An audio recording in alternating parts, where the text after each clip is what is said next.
Bom dia, queridos irmãos. Bom dia. Estamos reunidos, estamos juntos mais uma vez para cultuarmos o nosso Deus, louvarmos, adorarmos o seu santo nome, para ouvirmos também a sua voz que será ministrada aqui através da palavra. E eu queria, para a gente iniciar o nosso culto, convidar você a abrir a sua Bíblia no Salmo 108, versículo 1 ao 6. Salmo 108, 1 ao 6. À medida que vocês forem encontrando, peço que vocês fiquem de pé, por favor. E façamos a leitura da palavra do Senhor. Salmo 108, versículo 1 ao 6.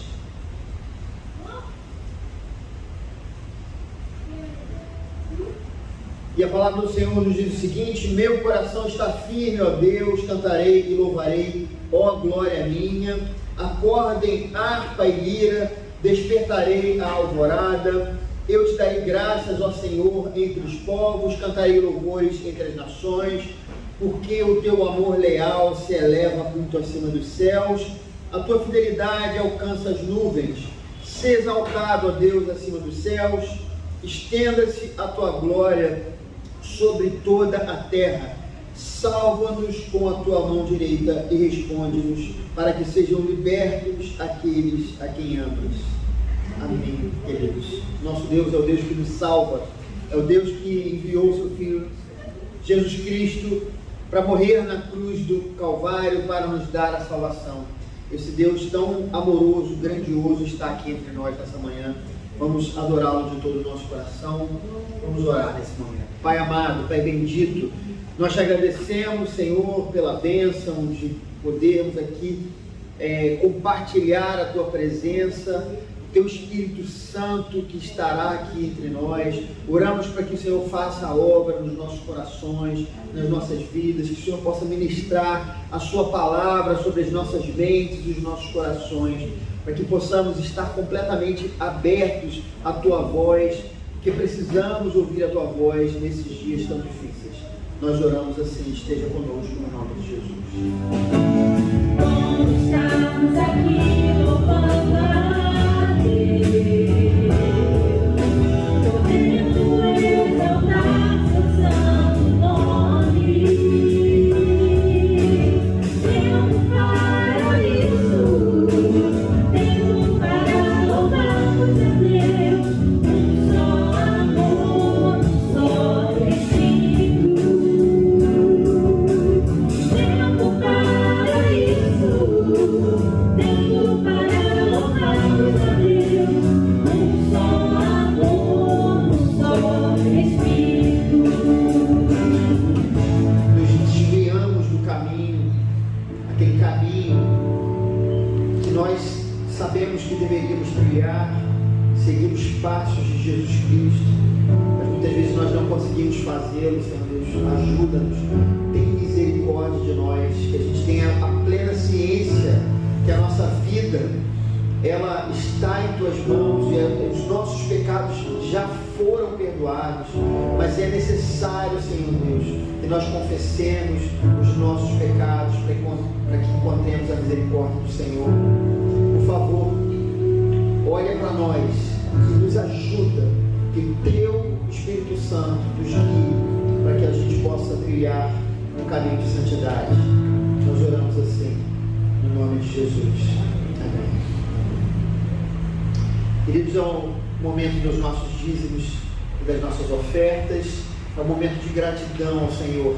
Então, nesse momento, eu vou convidar você a entregar os seus dízimos e as suas ofertas com gratidão no seu coração pela bondade de Deus. Ele é aquele que nos sustenta, Ele é de fato o nosso provedor.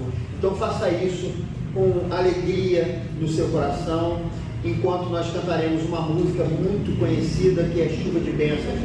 Deus tem dado as suas bênçãos sobre as nossas vidas, as bênçãos do Senhor têm chovido sobre nós. Então vamos cantar essa música nesse momento. Chuva de bênçãos,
porque não estamos sozinhos na nossa jornada.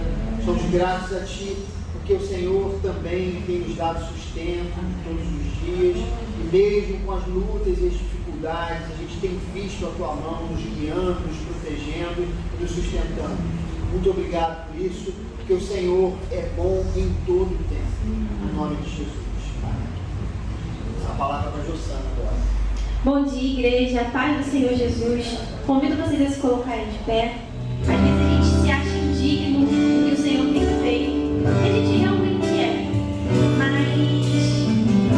ficar agarrado ao passado ou às coisas que a gente fez atrapalha muito a nossa adoração. Então eu tenho uma coisa para te dizer. É hora de não olhar para trás. É seguir a Cristo e nada mais. Então olha para Jesus. Teu alvo tem que ser Ele. Porque Jesus, Ele nos dá o norte, Ele nos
cidade do nosso Deus é santo monte. Alegria de toda a terra.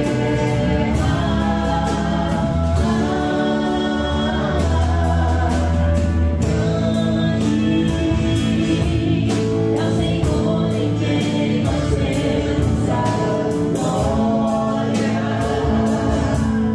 e que nos ajuda contra o inimigo. Por isso diante dele nos prostramos.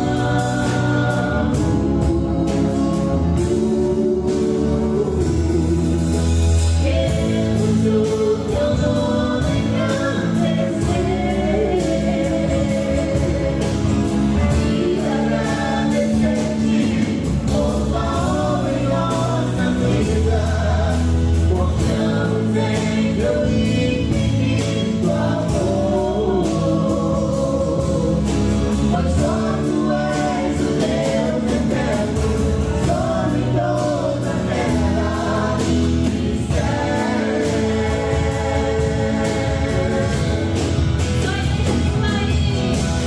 Queremos o teu nome engrandecer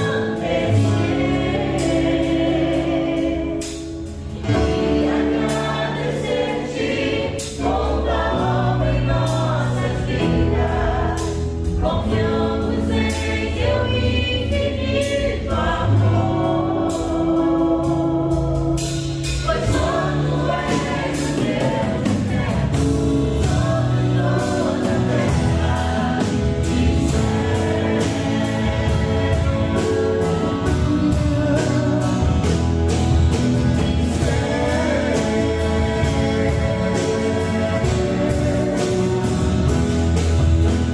e céu.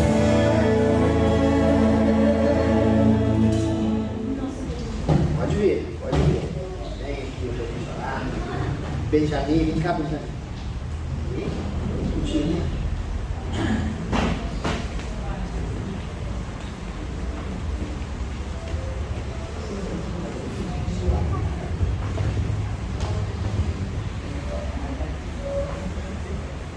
Dá a mão pro tio, dá a mão pro tio. Pronto. Vamos orar, irmãos? Senhor, nós te agradecemos pela vida dessas crianças. Pedimos que o Senhor, através do teu Espírito Santo, possa falar aos corações delas. Mesmo o Espírito Santo que estará entre nós, que esteja também com elas, e que o Senhor possa dar a porção da tua palavra, fazendo com que essa semente aqui plantada possa no tempo certo germinar no coração delas. Nós oramos assim, no nome de Jesus. Amém. Vou dar algumas informações importantes. Primeiro, vou dizer que no dia 27 a Jossana vai entrar de férias, né, os 15 dias restantes que faltam. Ela já tirou 15 dias, né, lá em abril, e agora ela vai tirar o restante agora nos próximos dias, a partir do dia 27. Então, nesse período de 27 a 11, a gente vai ter uma pequena mudança na nossa comunicação. Pode ser que não fique tão fluida a comunicação, porque eu assumo algumas funções dela, né? Então nem sempre eu vou conseguir nesse período atender os irmãos no caso de uma necessidade urgente. É claro, uma necessidade urgente sim, mas digo, às vezes alguém manda alguma pergunta pelo WhatsApp, quer marcar algum gabinete, e às vezes eu não vou conseguir fazer isso nesse período por conta dessas férias dela, né? Então, que ela vá em paz e que ela retorne em paz, né? Para continuar abençoando a nossa igreja. Muito bem, vou dar aqui a vocês o andamento das obras, né? As obras estão acontecendo aqui na igreja. Os irmãos viram aí que as paredes ali de baixo já foram pintadas. A gente está com algumas sujeiras aqui na igreja devido à obra que a gente está fazendo. Então a gente pede a compreensão dos irmãos, mas isso é para um bem maior, que é a beleza desse prédio. A gente vai ficar mais bonitinho, né? Porque a gente está fazendo aquelas obras de manutenção. Não é nenhuma mudança, não é nenhuma reforma, mas é aquela manutenção básica que já estávamos precisando. E depois daquela invasão que nós tivemos aqui na igreja, né, a manutenção se fez ainda mais necessária, porque as mãos estavam muito sujas, né, da pessoa que invadiu aqui a igreja, sujou as nossas paredes e foi bem complicado. Então as coisas estão andando, graças a Deus. Queria dizer que o ar-condicionado já foi instalado, um deles. O de lá de baixo ainda não foi, mas aqui a gente já está funcionando normalmente, né, com ar-condicionado. Isso é uma outra grande bênção, graças a Deus a gente resolveu isso, né, num tempo recorde, o Senhor nos abençoou e está tudo certo. A gente essa semana aumentou um pouco mais a segurança, a gente já tinha colocado a concertina ali, aumentamos a concertina por causa daquela última invasão, então aumentamos a concertina, a gente viu aqui todas as partes onde havia a possibilidade de entrar, agora a gente cercou, a igreja está bem cercada. Nós também melhoramos os alarmes, conforme nós falamos na semana passada, né? Então melhoramos os alarmes, todas as possibilidades de entrada agora na igreja, elas têm algum tipo de sensor que vai despertar o alarme, né? Aí tem um alarme dentro da igreja que é muito alto, tem um lá fora que é muito alto também e vai piscar do lado de fora, isso é bom. Os nossos celulares, eles vão tocar, né? Isso é outra coisa importante. Toda vez que alguém entra aqui na igreja, liga e desliga o alarme, a gente leva um susto, porque o nosso celular ele desperta e faz um barulho, entendeu? Então a gente está se acostumando a isso. Mas isso está sendo muito bom, porque a igreja também agora ela tem um monitoramento que antes nós não tínhamos. Os nossos celulares já estão conectados às câmeras da igreja, ou seja, se tiver qualquer problema da nossa casa, a gente vai olhar as câmeras e a gente vai ver o que está acontecendo. Isso é uma coisa boa também. Essa semana a gente vai melhorar as câmeras, a gente vai colocar uma câmera ali fora, especial, anti-vandalismo e tal. Então isso vai também aprimorar mais um item, né, no sentido a segurança da igreja. A outra coisa que é importante, em breve a gente vai comprar as portas do gabinete e da secretaria que foram roubadas. Elas ainda estão, né, precárias, mas a gente está fazendo o possível para a gente logo resolver esse problema. Então, está tudo bem. Amém? A grande bênção, queridos, é que até agora a gente não entrou na reserva de emergência, o Senhor abençoou, nós recebemos algumas ofertas, alguns dízimos que estavam atrasados de alguns irmãos chegaram, né? E foi muito bom, porque a gente conseguiu lidar com tudo isso. Já está praticamente tudo pago, ainda faltam algumas coisas, mas a gente está muito tranquilo, muito em paz, porque o Senhor providenciou os recursos, graças a Deus por isso. Amém? É isso aí. Acho que eu não esqueci nada, né? Então vamos seguir no nosso momento do sermão. Eu vou convidar você a abrir a sua Bíblia em Atos capítulo 14. Nós vamos ler do versículo 1 ao versículo 20, de Atos, capítulo 14. Lembrando que esse é mais um capítulo que vamos pregar, que está correlacionado com a nossa leitura bíblica devocional, aquela leitura que nós fazemos toda semana, que você recebe no seu WhatsApp, o comentário, né? Então, nós vamos ler o capítulo 14, que estava no nosso comentário dessa semana. 14, 1 a 20.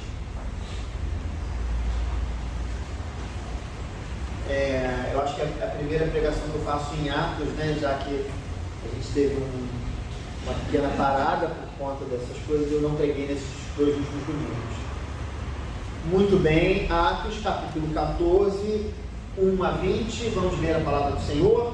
E a palavra do Senhor nos diz o seguinte: em Icônio, Paulo e Barnabé, como de costume, foram à sinagoga judaica. Ali falaram de tal modo que veio a crer grande multidão de judeus e gentios, mas os judeus que se tinham recusado a crer incitaram os gentios e irritaram-lhes os ânimos contra os irmãos. Paulo e Barnabé passaram bastante tempo ali, falando corajosamente do Senhor, que confirmava a mensagem de sua graça, realizando sinais e maravilhas pelas mãos deles.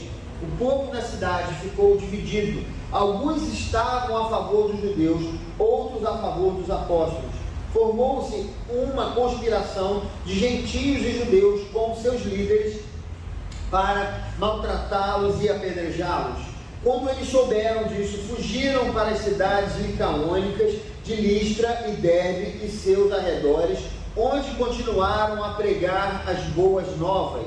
Em Listra havia um homem paralítico dos pés, aleijado desde o nascimento, que vivia ali sentado e nunca tinha andado. Ele ouvira Paulo falar.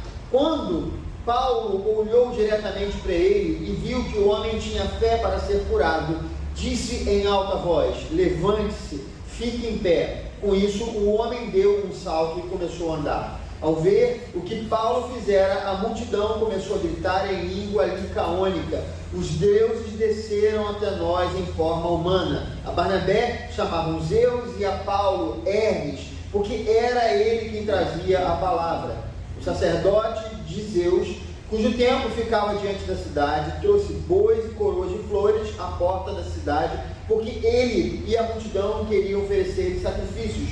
Ouvindo isso, os apóstolos Barnabé e Paulo rasgaram as roupas e correram para o meio da multidão, gritando: homens, por que vocês estão fazendo isso? Nós também somos humanos como vocês. Estamos trazendo boas novas para vocês, dizendo-lhes que se afastem dessas coisas vãs e se voltem para o Deus vivo, que fez o céu, a terra, o mar e tudo que neles há. No passado, ele permitiu que todas as nações seguissem os seus próprios caminhos. Contudo, Deus não ficou sem testemunho. Mostrou sua bondade, dando-lhes chuva do céu e colheitas no tempo certo, concedendo-lhes sustento com fartura a um coração cheio e um coração cheio de alegria. Apesar dessas palavras, eles tiveram dificuldade para impedir que a multidão lhes oferecesse sacrifícios. Então, alguns judeus chegaram de Antioquia e de Icônio e mudaram o ânimo das multidões. Apedrejaram Paulo e o arrastaram para fora da cidade, pensando que estivesse morto. Mas quando os discípulos se ajuntaram em volta de Paulo, ele se levantou e voltou à cidade. No dia seguinte, ele e Barnabé partiram para Derbe. Amém. Vamos orar.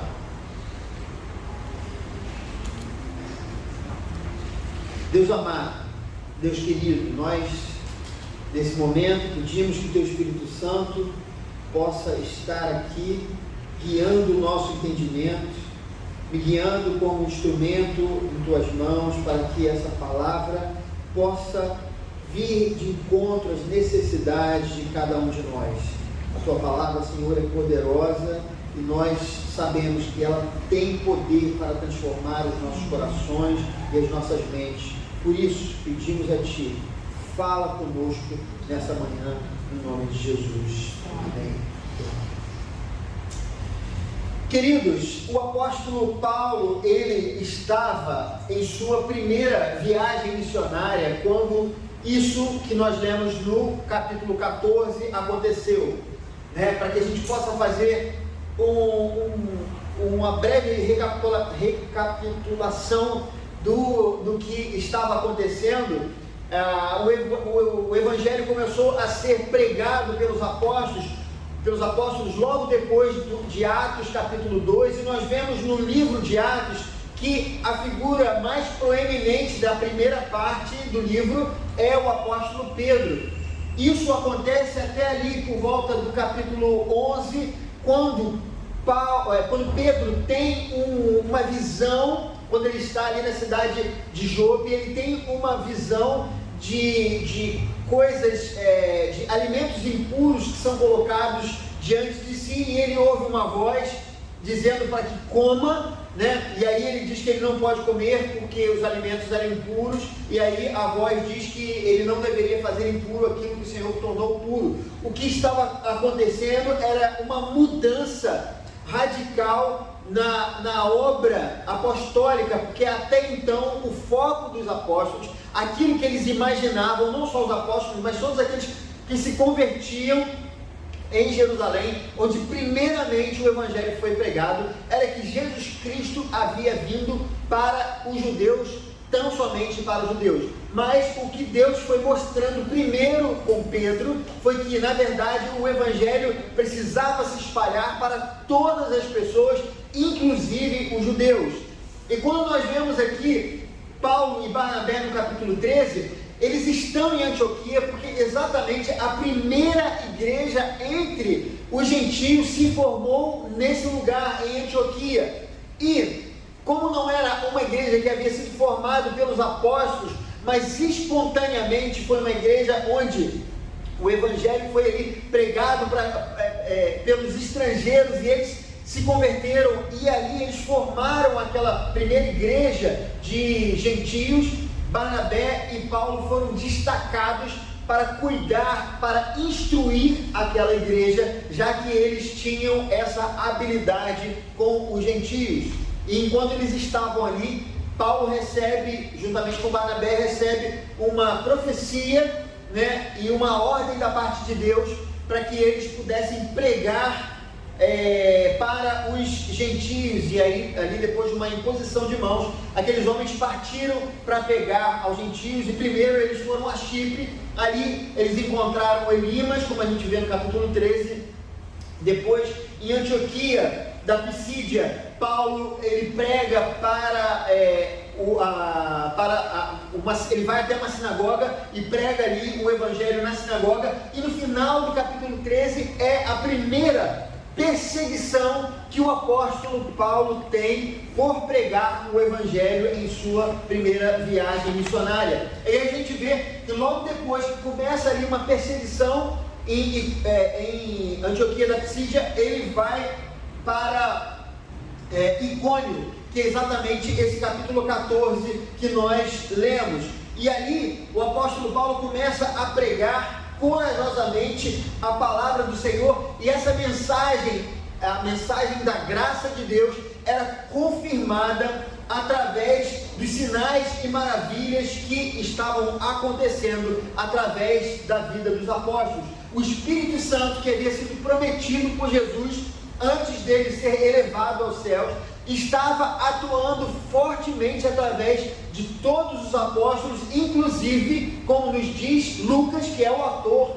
do livro de Atos, estava acompanhando também a pregação do apóstolo Paulo e também de Barnabé. E essa pregação estava causando um burburinho, assim como havia causado também ali, como a gente viu no capítulo anterior, quando a gente viu o que aconteceu em Antioquia da Pisídia. Nós vemos que em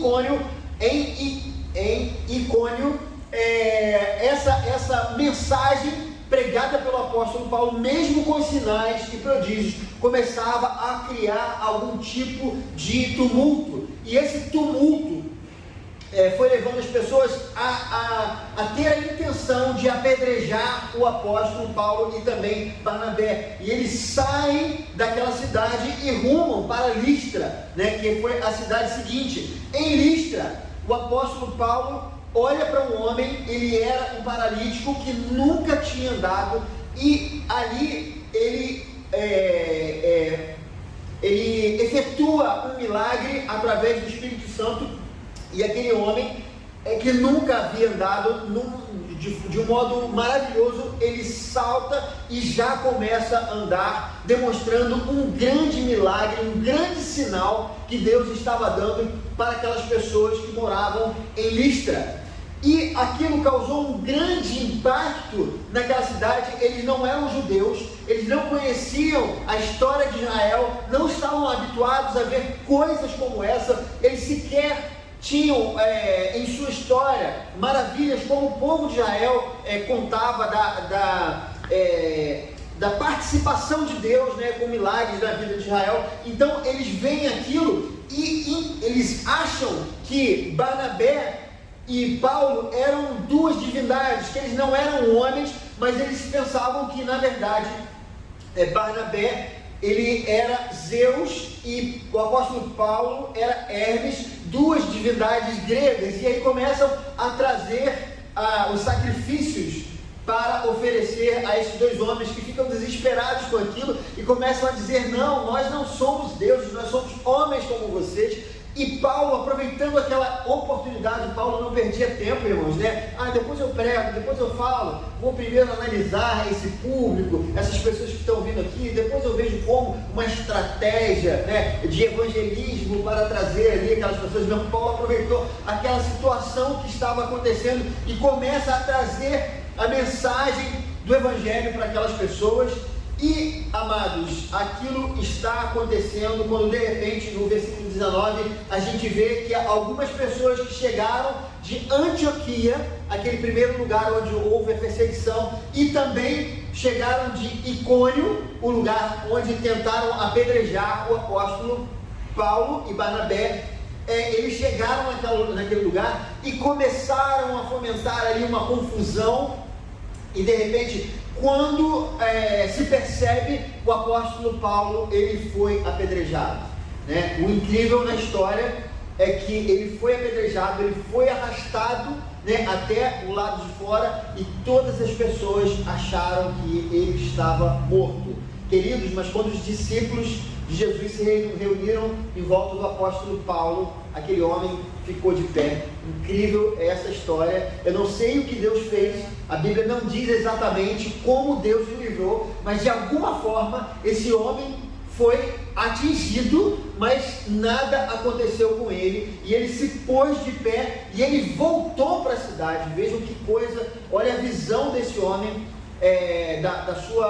a sua maneira de ver a sua missão, né?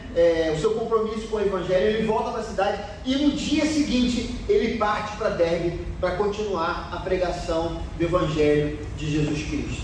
Queridos, eu queria falar uma coisa importante nessa manhã, uma coisa que nós sempre ouvimos falar, desde sempre, porque a Bíblia nos fala muito sobre isso. Eu vou falar sobre um assunto que está muito relacionado à nossa fé, que é a perseguição. Perseguição é algo que acontece muito nas Escrituras Sagradas. Muitas e muitas vezes nós vemos pessoas que estão incumbidas da palavra de Deus, que têm uma missão da parte de Deus e enfrentam grandes resistências. Nós vemos, por exemplo, Moisés lá atrás, né, quando ele era aquela pessoa escolhida pelo Senhor para trazer a mensagem, né, a revelação de Deus. Ele sofreu muito, de várias formas, porque ele era essa pessoa. Nós vemos depois a história de vários profetas que enfrentaram grandes oposições. Elias é um deles, o profeta Jeremias, o profeta Isaías, o profeta Daniel também, que enfrentavam dificuldades, porque eles tinham uma missão a cumprir, eles tinham a palavra de Deus para falar às pessoas. Mas não somente isso, irmãos. No Novo Testamento, a imagem mais forte que nós temos é a de Jesus Cristo, que é a revelação máxima de Deus. O próprio Deus veio aqui para anunciar a mensagem de salvação para os homens, e ele enfrentou grande resistência da parte dos religiosos, dos fariseus, dos saduceus, dos doutores da lei e dos sacerdotes. No dia dos apóstolos também eles enfrentaram grandes dificuldades com as autoridades das cidades, e também, enquanto grande parte da multidão se convertia, uma outra parte de uma multidão também estava tentando atacar os apóstolos, como a gente vê nesse capítulo que nós lemos. Depois, no dia dos pais da igreja, conforme a história cristã ela vai se desenvolvendo, nós vemos também que o grande oponente, né, dos cristãos foi o próprio Império Romano. Pessoas, imperadores que pegavam os cristãos e lançavam eles nas arenas para que eles enfrentassem as feras, para que fossem decapitados, né? E depois, durante a história da cristandade, as próprias heresias foram também, queridos, uma oposição à mensagem de Jesus Cristo, ao Evangelho de Jesus. Depois, no tempo dos reformadores, a própria igreja se voltou contra o Evangelho durante um período. Depois, nós temos já recentemente, né, no século passado, pessoas que são novas como eu, mas não tão novas assim, né? Se lembram das grandes perseguições que haviam naqueles países chamados da Cortina de Ferro, vários e vários irmãos que levavam o Evangelho para aqueles lugares e que morreram nas prisões, morreram assassinados, né? A gente tem vários livros que contam histórias desses heróis da fé. E nos dias atuais, talvez, nós já falamos isso em outras situações, queridos, toda essa tecnologia que nos distrai e que é uma oposição ao Evangelho de Jesus. Muitas vezes nós temos uma ideia comum, né, de perseguição, que, sei lá, um dia vai chegar aqui, vão chegar autoridades com armas na nossa cabeça e vão nos mandar negar a Jesus Cristo. Mas, queridos, nem sempre as coisas elas vão acontecer assim. A verdade é que o universo ele conspira contra os princípios do Evangelho. Todas as vezes que o Evangelho ele está crescendo, ele está se desenvolvendo, de alguma forma ele enfrenta uma grande resistência, seja com pessoas específicas, seja com ideias ou coisas que vão surgindo para impedir o avanço do Evangelho. A perseguição, queridos, ela se dá de várias formas. Nos tempos de Jesus era de uma maneira e o formato mudou de lá para cá, mas apesar do formato ter mudado, a essência da perseguição não mudou. E a essência é destruir o plano de salvação preparado por Deus para a humanidade. Sempre que o Evangelho é pregado, de alguma maneira, essa oposição ela surge de várias e várias formas, e essa destruição pode tanto acontecer no âmbito da igreja quanto no âmbito pessoal. E nós vemos isso aqui exatamente nesse capítulo.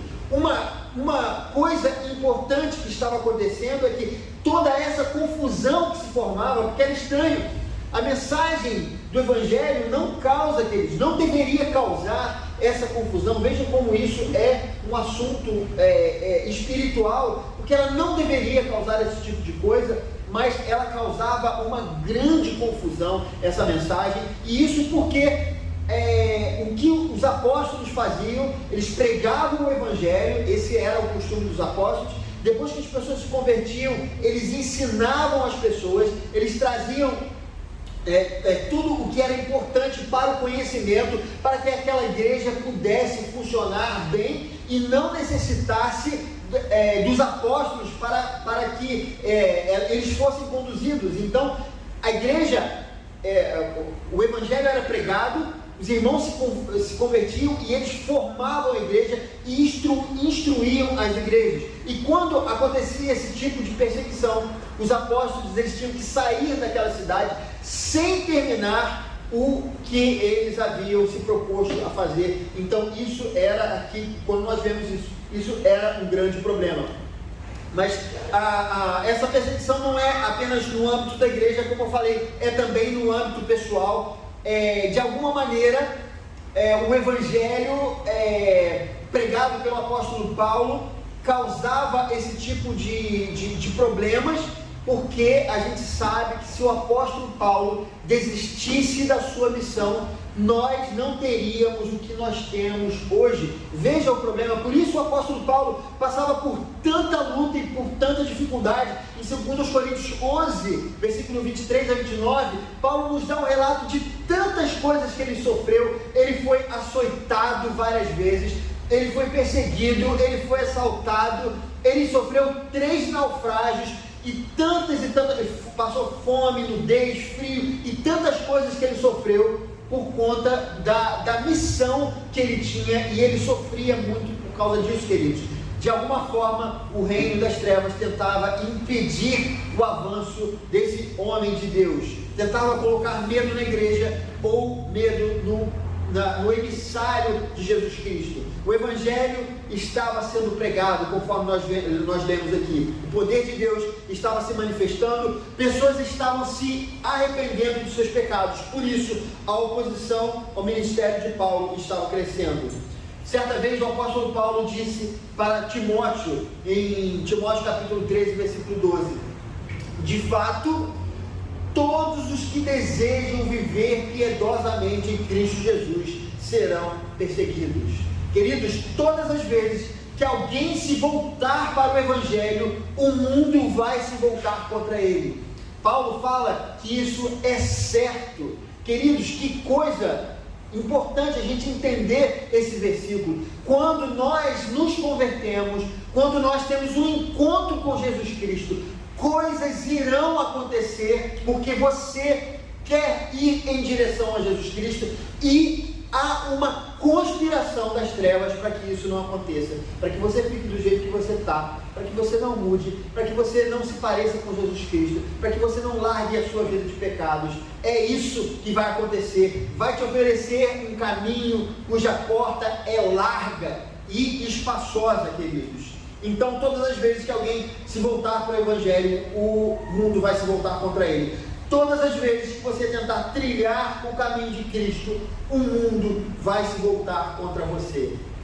Às vezes, você pode passar por uma perseguição pessoal, enfrentar algum tipo de oponente, uma pessoa, que vai enfrentar vocês. Quantas pessoas às vezes já passaram por essa situação no trabalho, ou entre os familiares, ou até mesmo com os vizinhos, do nada, depois da conversão, depois que você escolhe andar com Jesus Cristo, pessoas que caminhavam com você de um modo inexplicável, se torna o seu inimigo e faz com que você, de alguma maneira, vê em você um inimigo e começa a se opor a você em tudo quanto é situação. Mas, queridos, nem sempre as coisas vão acontecer, as perseguições, elas vão acontecer dessa forma. Pode ser também que uma doença na família, que a perda de um emprego, ou uma traição de um amigo ou um cônjuge, ou a violência dos nossos dias, ou a morte prematura de um ente querido aconteça,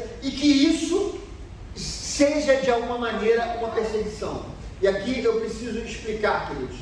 Todas essas coisas que eu disse podem acontecer com qualquer pessoa, sem que isso seja uma perseguição das trevas. Qualquer pessoa está suscetível à perda de um emprego, a uma doença, ou uma doença de alguém querido na família, ou uma traição, ou uma violência, ou seja lá o que for. Isso faz parte da vida. Mas o que eu estou querendo dizer, queridos, é que com essas coisas, muitas vezes é exatamente aí que o inimigo tenta se infiltrar para trazer a desordem e para nos afastar de Jesus Cristo. Veja o que estava acontecendo com o apóstolo Paulo. O apóstolo Paulo havia curado uma pessoa, havia feito um benefício para aquelas pessoas, algo sobrenatural, e aquilo que deveria trazer uma paz, uma tranquilidade, uma vontade de seguir a Jesus Cristo, trouxe confusão na vida daquelas pessoas. Veja que coisa interessante a gente ver isso. O que significa, irmãos, que muitas coisas podem acontecer na vida da gente, e isso de alguma maneira pode ser o inimigo se infiltrando em determinado problema, causando algum tipo de coisa, para que você volte para trás, para que você desista da jornada que você tem com Jesus Cristo, para que você prefira a sua vida do jeito que você é, para que você prefira uma tranquilidade e não aquela dificuldade que nós temos a partir do momento que escolhemos trilhar o caminho de Jesus Cristo. Amados, a nossa luta não é contra a carne e nem sangue, ela não é contra as pessoas, mas contra os poderes e autoridades, contra os dominadores desse mundo de trevas, contra as forças espirituais do mal nas regiões celestiais. Efésios 6,12. Queridos, nós enfrentamos a todo o momento lutas na nossa vida. O inimigo, de alguma forma, ele tenta se infiltrar para que você não trilhe o caminho do discipulado. Amados, Paulo não estava lutando contra as pessoas, ele tinha essa visão. Por isso é que depois de ser apedrejado, ele se levanta, ele volta à cidade, e depois, no dia seguinte, ele vai em direção a Derbe para continuar a pregação do Evangelho. Ele não voltou na cidade para se vingar das pessoas, para criar algum tipo de situação onde ele pudesse ali mostrar às pessoas o quão erradas elas estavam, ou para tentar fazer qualquer outro tipo de vingança. Paulo sabia que o combate dele não era contra as pessoas. Paulo, irmãos, ele combatia o bom combate. Ele poderia combater contra as pessoas, mas esse seria o mau combate, queridos. E é assim que muitas vezes nós precisamos pensar as nossas vidas. As lutas que enfrentamos, muitas vezes, não é o seu cônjuge, não é a pessoa no seu trabalho, não é a falta de emprego, não é exatamente aqueles problemas que você está passando na sua família ou entre os seus vizinhos. Muitas vezes o nosso problema começa com as trevas, o mundo que não quer deixar você andar em direção a Jesus Cristo e cria todo tipo de empecilho e dificuldade, levanta todo tipo de dificuldade, e muitas vezes nós acabamos combatendo o mau combate com isso e nos apegamos às pessoas, tentamos nos vingar, tentamos entrar naquela mesma forma que muitas vezes o mundo quer que você entre, e nisso aí a gente acaba se perdendo. O bom combate nos aproxima de Jesus. Aquele homem, logo depois de ser apedrejado, ficou de pé e continuou a sua missão. O mau combate nos afasta de Jesus e nos deixa prostrados, irmãos. Nós precisamos estar alertas para entender que tipo de combate nós temos tido em nossas vidas. Por 2 vezes, queridos, o texto nos fala sobre o apedrejamento, né? Primeiro, em Icônio, o apóstolo Paulo, ele conseguiu fugir. Mas em Listra, Paulo, ele não fugiu, queridos, ele foi apedrejado. 2 situações diferentes. A primeira, nada aconteceu. A segunda, os perseguidores tiveram êxito. Queridos, sobre a perseguição, o inimigo, sobre o inimigo atacar a sua vida, muitos de nós ou já passou por isso, ou está passando por isso, ou vai passar por uma luta espiritual. Isso vai acontecer se você estiver sinceramente querendo viver o Evangelho na sua vida.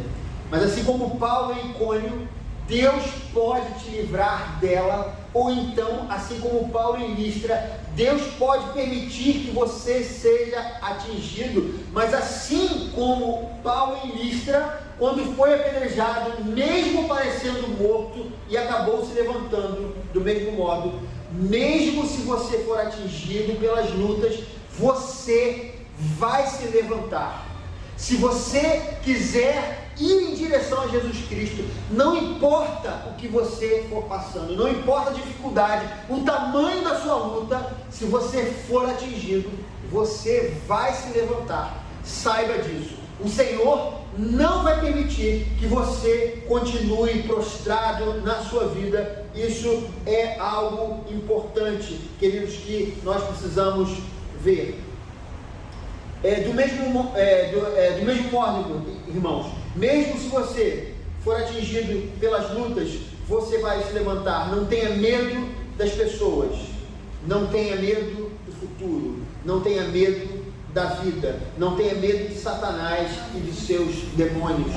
Nossa fé está calcada num Deus que é todo poderoso. O poder da vida e da morte não está nas mãos de Satanás, não está na mão de perseguidores humanos, de homens ou de qualquer problema. O poder da vida e da morte está tão somente na mão do nosso Deus, querido. Nós precisamos ter isso claramente nas nossas vidas, na nossa mente. Então, levante-se e continue seguindo em direção a Jesus Cristo. Paulo se levantou muitas vezes até que o Senhor o chamou para a glória. Queridos, enquanto o Senhor tiver um propósito aqui para você, você vai se levantar. Se você está sinceramente indo em direção a Jesus Cristo, saiba que se isso acontecer com você, se pedras te pegarem no meio do caminho, não importa, você vai se levantar e você vai continuar indo em direção a Jesus Cristo. Isso vai acontecer até o Senhor te chamar, queridos. É isso.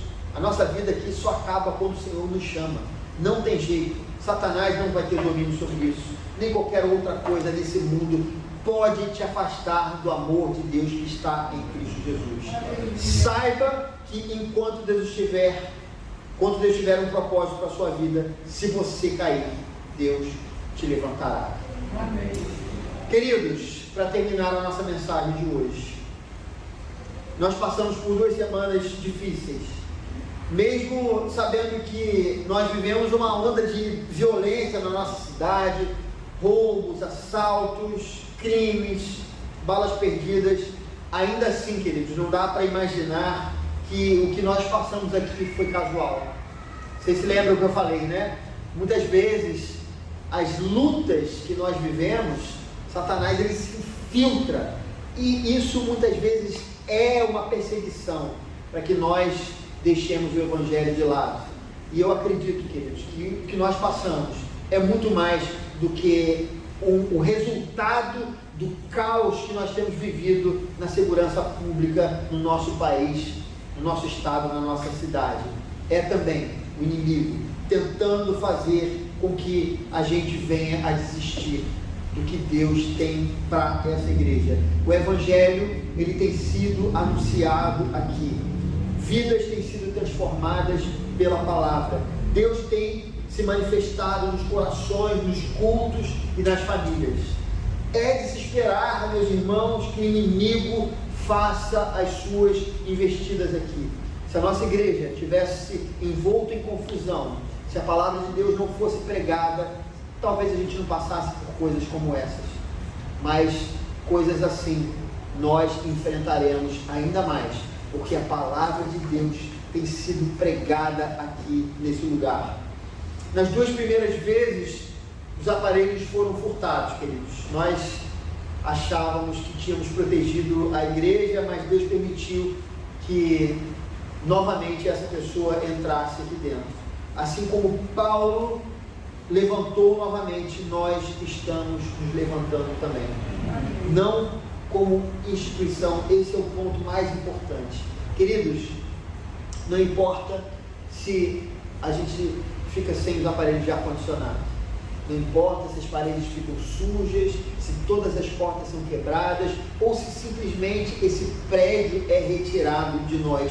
Isso pouca importância tem. O importante é que através disso tudo, o Senhor nos fará mais fortes e mais unidos como igreja de Jesus Cristo. Nós somos o templo do Espírito Santo. Se o Senhor permitiu que nós passássemos por isso tudo, é porque Deus tem um propósito. O Senhor está nos ensinando a depender dEle. O Senhor, queridos, está fazendo coisas entre nós, está nos fortalecendo. O Senhor está fazendo com que a gente cresça, queridos. Essa obra do Fonseca não é fruto do esforço humano, não é coisa do pastor Silas, não foi coisa do pastor Dreyson, não foi obra também do pastor Adriano, Fernando e o Adriano. Não foi obra de nenhum desses pastores, queridos. Essa obra do Fonseca, ela é a materialização da vontade de Deus nesse lugar. Muitas vidas já foram alcançadas aqui, mas muito mais vidas ainda serão alcançadas pelo Espírito Santo que está em cada um de nós. Nós precisamos fazer como aqueles discípulos que se reuniram em volta do apóstolo Paulo. Nós precisamos nos unir, amados, nesse momento. Saber que não estamos numa situação comum, mas o inimigo tem se levantado. Precisamos estar firmes e juntos. Depois do apedrejamento, se juntaram em volta de Paulo e o homem de Deus se levantou. Nós também, depois de tudo, precisamos nos juntar. Não fique longe do seu irmão, fique próximo dele, porque o nosso Deus nos levantará. Nós precisamos estar unidos nesse momento, porque grandes coisas o Senhor já fez entre nós, mas grandes coisas o Senhor ainda fará no nosso meio também. Muitas pessoas serão abençoadas, serão transformadas, mas nós precisamos juntos estar indo em direção a Jesus Cristo. Que ainda que as pedras venham a nos atingir, nós continuaremos de pé, fazendo a vontade de Deus. Essa é a mensagem do Senhor para os nossos corações nessa manhã. Em nome de Jesus. Vamos orar. Pai amado, Pai bendito, te agradecemos por essa mensagem, essa palavra que foi ministrada aos nossos corações nessa manhã. Pedimos que o Teu Espírito Santo possa aplicar isso nas nossas vidas, que nós possamos sempre estar dispostos a ir em direção a Jesus Cristo. Livra-nos do mal, livra-nos dos nossos pecados, livra-nos da ação do inimigo, que a gente tenha certeza que o nosso Deus, Ele é todo poderoso para nos conduzir até o último dia. Em nome de Jesus. Amém. Não temos aniversariante essa semana. Esquecemos de alguém? Não, né? Porque às vezes acontece também. Então tá bom, vamos ficar de pé para que a gente possa orar e fazer a nossa oração final. E entrar a bênção apostólica. Deus amado, Deus bendito, te agradecemos pela bênção de cultuar ao Teu nome nessa manhã. Te agradecemos pela bênção dos louvores da Tua palavra. Pedimos que a semente do Teu Evangelho continue viva dentro de nós, germinando e frutificando. Nós oramos a Ti, pedimos que o Senhor possa abençoar essa igreja, esses irmãos que estão presentes, aqueles que estão assistindo o culto de suas casas. Que a graça, a bênção do Senhor possa estar sobre a vida de cada um desses irmãos. Que haja prosperidade espiritual, emocional e material na vida de cada família. Que haja transformação no coração de cada um que pertence a uma família aqui, para que os corações sejam quebrados e todos em suas casas se pareçam com Jesus Cristo. Nós oramos para que o Senhor possa nos livrar dos assaltos, das balas perdidas, que o Senhor possa abençoar o nosso patrimônio, essa igreja, livra-nos do mal, Senhor Deus. Nós oramos para que o Senhor possa proteger esse edifício, Senhor Deus, no qual nós nos reunimos aqui. Livra-nos da bala perdida, dos assaltos, das facadas, de tantas coisas. Que o Senhor possa sempre nos conduzir em segurança na ida para o trabalho, para a escola, para a casa dos nossos familiares e no retorno também desses lugares. Nós oramos assim. Levante suas mãos agora nesse momento.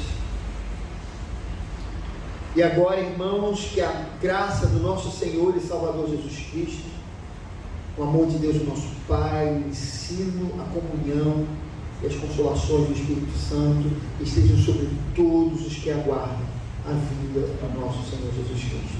Amém. Não deixe de falar com o seu irmão.